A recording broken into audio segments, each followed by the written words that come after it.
Welcome to Cheat Sheet Tale, where secrets slip, lies unravel, and the truth always has a twist. Real stories, raw confessions, and shocking betrayals. Drop a comment if you've ever caught a red flag too late.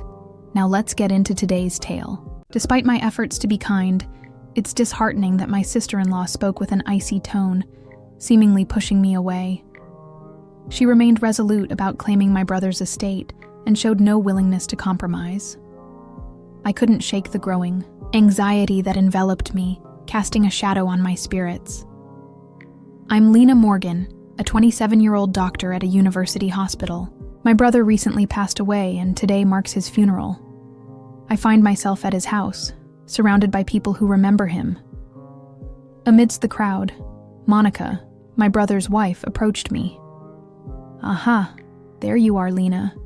I'm glad I found you. You've been working hard today. Could we talk over there for a bit?" Monica asked, initiating a conversation.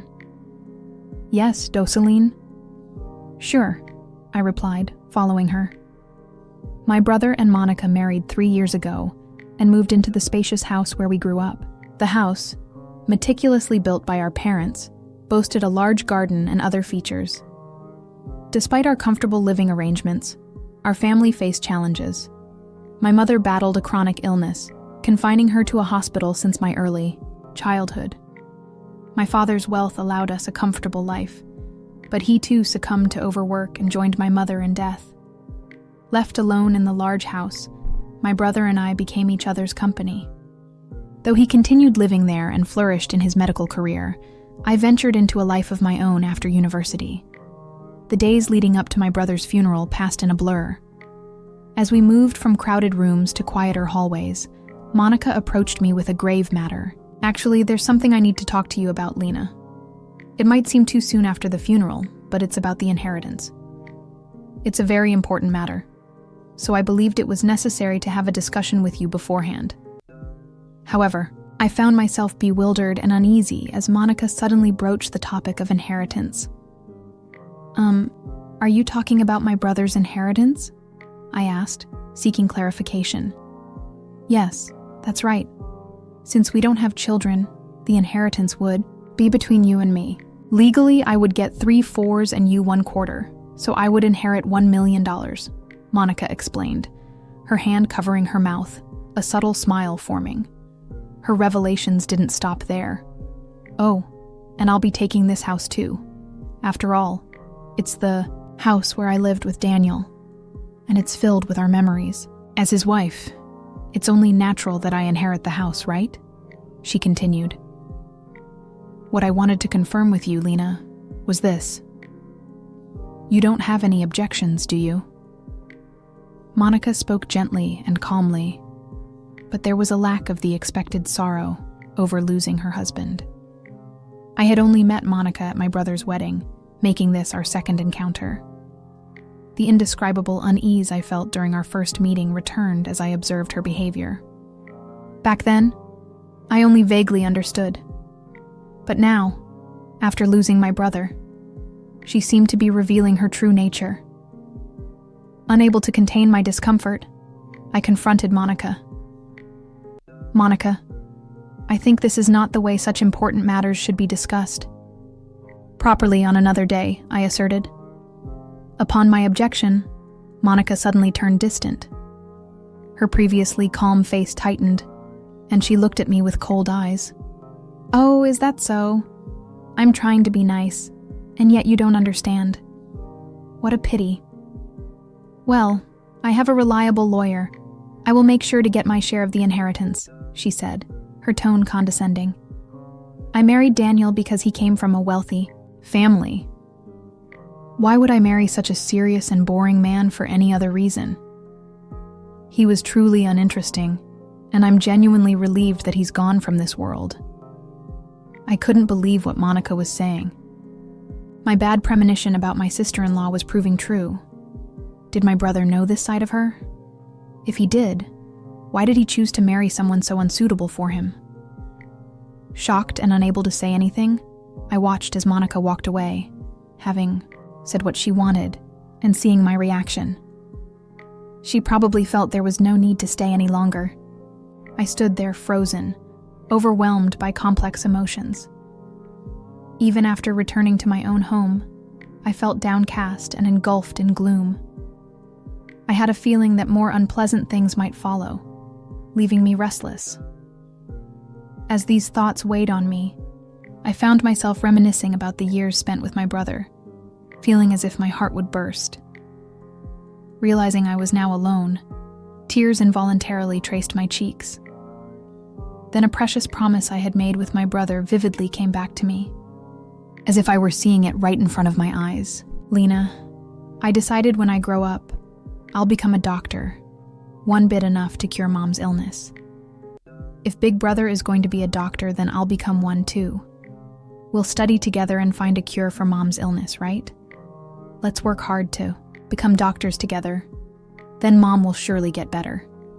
My brother had declared, his face beaming with happiness. That important promise echoed in my mind. After our mother passed away, my brother reaffirmed his resolve to me, saying, "Lena, I've decided to pursue medicine. There are many people like Mom fighting against diseases. I want to continue researching until we find a treatment for her illness." I shared his sentiment, and together we seriously aimed to become doctors. But now, my brother is gone, and I felt the weight of working hard for both of us. 3 days later, a problem arose. I received a call on my cell phone from the hospital, where my brother had worked.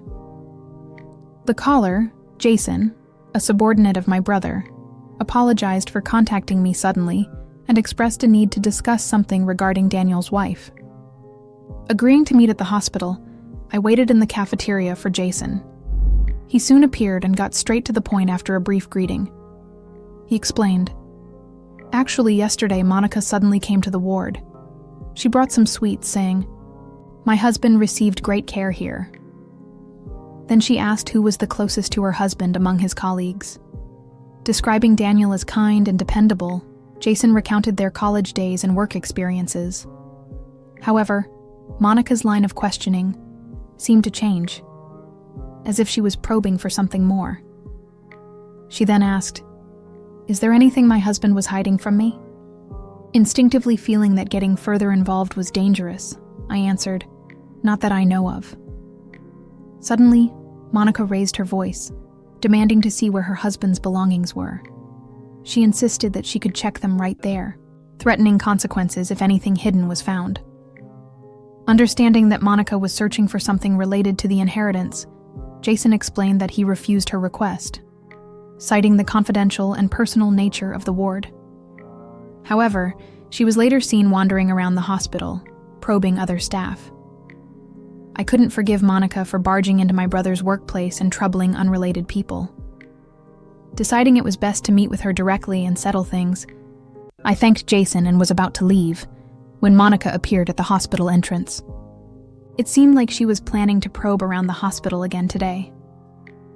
Noticing me, Jocelyn approached and spoke. "Oh, Lena, what are you doing here? Were you thinking the same thing, perhaps?" I found myself speechless, maintaining a silent demeanor as Monica suddenly burst into laughter. "You're searching too, aren't you? You don't have to hide it." "Searching for what? Pretending you don't know?" "Daniel's will. He must have thought that if I got it, nothing good would happen. He would have written a will to prevent me from getting the inheritance. If he did write one, he must have given it to someone without hiding it. So I probed you, but it seemed you didn't know," Monica remarked, continuing her tirade despite my silence. "But really? Daniel's sister not knowing anything? He must not have trusted you. You didn't hear anything even when Daniel was suffering, did you? Daniel didn't rely on you, it seems," she continued, her words hitting me like a barrage. My head spun, and I gradually lost track of what my sister-in-law was saying. "Given your reaction, you really didn't know. About a year ago, I noticed Daniel's demeanor was different. So I asked him if something was wrong. Then he said he might be ill with the same disease as your mother. Poor too. Daniel was often busy and away, and I was out too. So we didn't see each other much at home. But I noticed something was wrong with him. He must have been suffering mentally. As for me, I marry him thinking I never have to worry about money. To be burdened with caring for a chronically ill husband was the last thing I wanted. Monica confidently explained, seemingly unaware of the impact her words had on me. In shock, particularly about Daniel suffering from an illness, I stood there, stunned. Daniel sounded normal during the occasional phone calls. He must have hidden it, not wanting to worry me. But I should have noticed something was wrong. We were the only siblings, and I didn't even know that he was suffering from the same illness as our mother. It was terrifying, especially since I had witnessed our mother suffer from it. While I was lost for words in shock, Monica pressed on. Are you blaming yourself, Lena?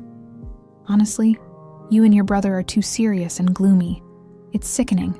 I can't wait to get the inheritance and say goodbye to such dreary people. After her cutting remark, Jocelyn was about to leave when Jason's voice came from behind me. Excuse me, is this really a conversation to have in the middle of a hospital? Frankly, it's a disturbance. There are other patients here. If you're done, please leave. Jason, is that you? Were you eavesdropping just now? That's very polite of you. Even if Jocelyn raises her voice, if it's a conversation I don't want to hear, I can't help but overhear it, Monica retorted, turning around with a surprised expression. Ah, Dr. Eli, weren't you abroad? When did you return? Ah, yes, that's right. I departed from there the day before yesterday and just returned. I was supposed to come back sooner, but my flight was delayed. You're Lena Morgan, Daniel's sister, right? I was just about to go see you. This is perfect timing. Yes, I am Daniel's sister. I awkwardly responded to the sudden conversation. Eli, seemingly searching for something, began rummaging through his bag. Where is it? Ah, here it is. This. Here you go. This is Daniel's will. He asked me to give it to you if he died. Sorry it's late. I'm glad I could finally deliver it, Eli explained, handing me Daniel's will enclosed in a brown envelope. I couldn't help but wonder why my brother gave the will to Eli. Why did my brother give this to you, Eli? I know, right? I've been friends with Daniel for a long time. You might not remember me, Lena. Do you recognize this? Eli showed me 3 moles on the back of his right hand. As a child, I saw those moles and said they looked like the Big Dipper. Odd, those moles. Could it be Eli? Eli used to live nearby and was my brother's best friend. I affectionately called him Eli, and we often played together. He moved away in high school, and I had completely forgotten about him. Lena, you remembered. That's great. I reconnected with Daniel when I became a doctor. I'd always felt we were similar, but I never imagined we'd end up in the same profession. Daniel talked about surprising you with our reunion, but then he found out about his illness. That's when he came to me with a request. He knew I also had a law degree, so I guess that's why he trusted me with his will, Eli explained. Finishing his explanation, Eli turned toward Monica, addressing her with a cold tone. Ah, about the inheritance. You might want to give up. Deceiving a kind-hearted person like Daniel might work, but not with me. Unfortunately for you, Daniel was aware of your cunning nature. He asked me to watch over his wife in case something happened to him. I've been getting reports from his subordinates about your abnormal behavior, Monica. You were planning to find the will, forge it, and claim the inheritance, weren't you? But it's too late now. It's in your best interest to back off quietly.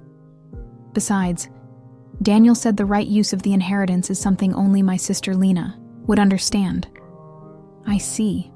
So that's how it is. But to trust a sister who didn't even know about her brother's illness, to leave a large sum of money to such a young girl? Really, what was he thinking? Who knows what she'll use it for? Monica maintained a defiant attitude, but her face had paled slightly. Looking around, I noticed a crowd had gathered due to the commotion. Among them were young doctors talking to each other. Hey, isn't that the person who wrote that paper and made headlines recently? Right, I was thinking the same. That's Lena Morgan, Daniel's sister. I read her paper on rare disease research, and it was truly impressive. I heard she's going to do research abroad soon. The conversation among the young doctors caught the attention of other medical personnel, causing a buzz in the area.